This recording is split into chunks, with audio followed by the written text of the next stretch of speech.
I'm David Burris with Calerin Forge, and today we're going to look at building a fire in the forge.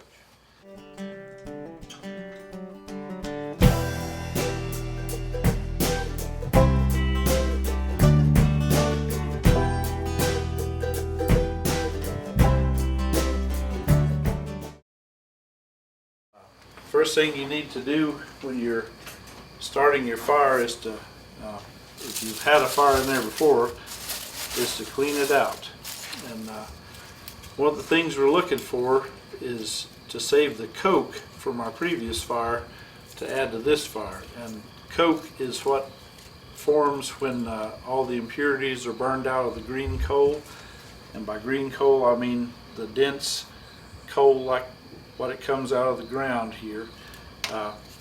As it forms coke, as the impurities burn out, it kind of bonds together and makes this real lightweight, crunchy fuel.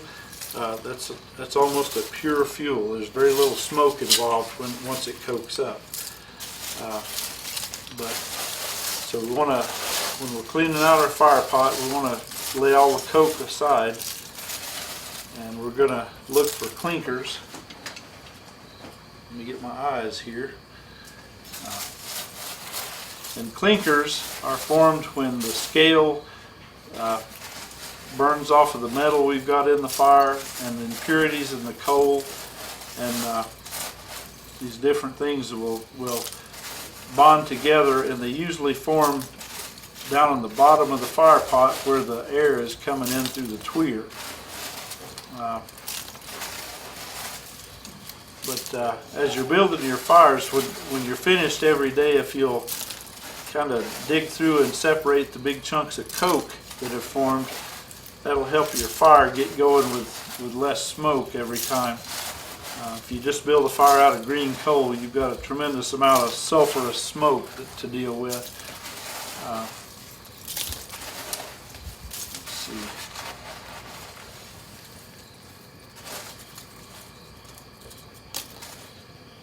There's a little clinker, I don't know if you can see that, but it forms a hard, metallic, kind of glassy piece of material there.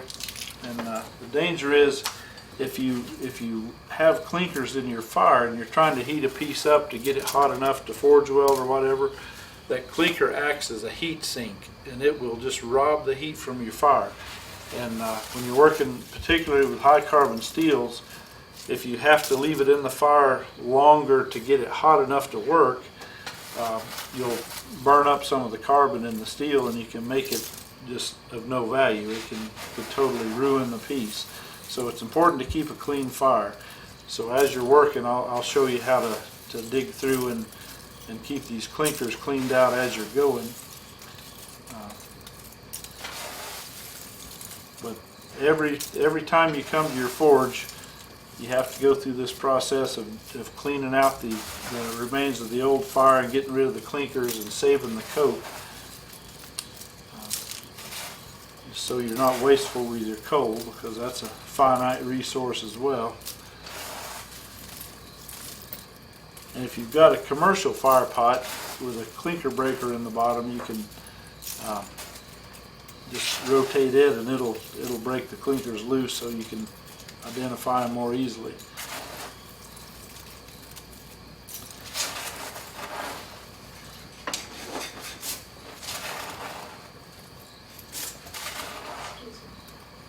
So I've gotten all the coke out. Now I'm just knocking the ash down past the clinker breaker, and there's a sliding gate.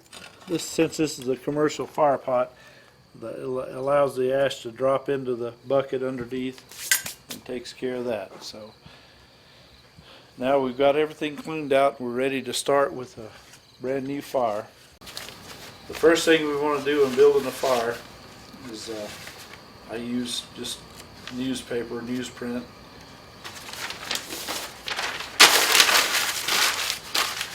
You want to create like a bee's nest. You want to layer the paper around itself. So make a nice tight ball, and that's what's going to start our coal. And save a couple sheets back and make another smaller ball.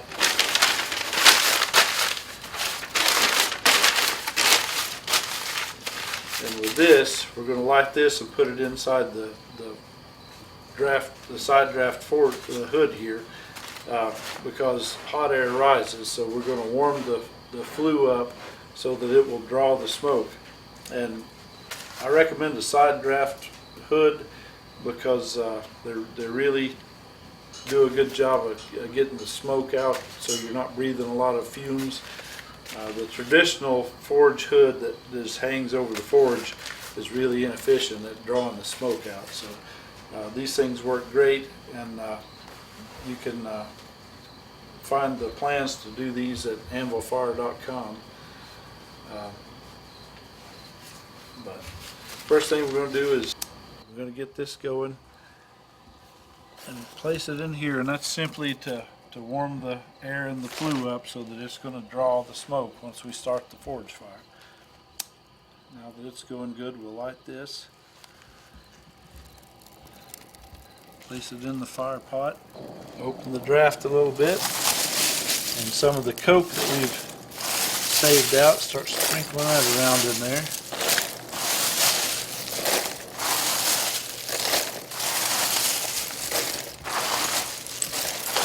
Add a little bit of green coal. Open the draft all the way.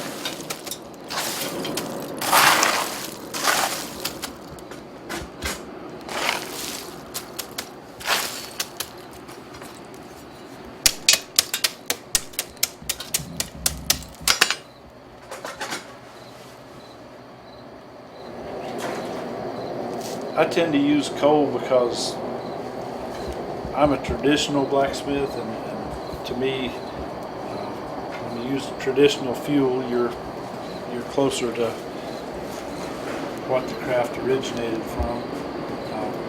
It's perfectly acceptable to use propane that require no fuel at all.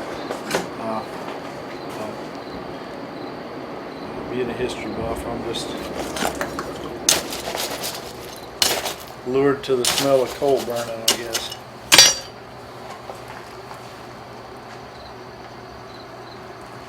See how the side draft draws the smoke in. There's nothing coming out into the room here. So,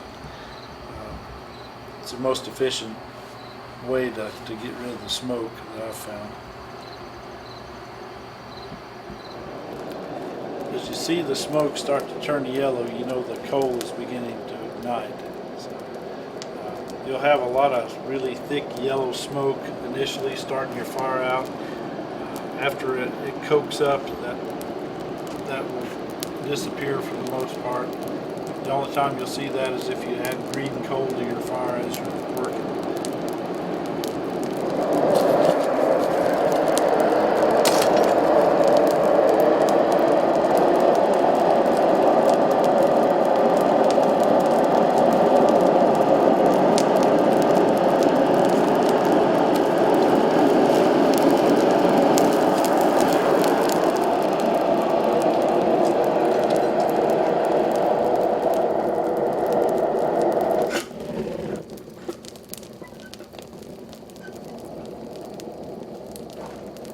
Right.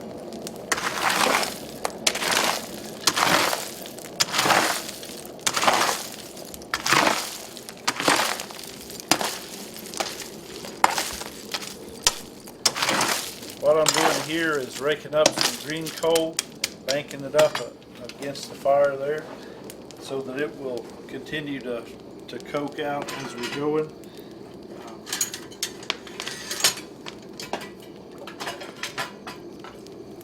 Also going to wet this down, which allows it to coke a little quicker, but it keeps the fire from spreading out in where I don't want it to be.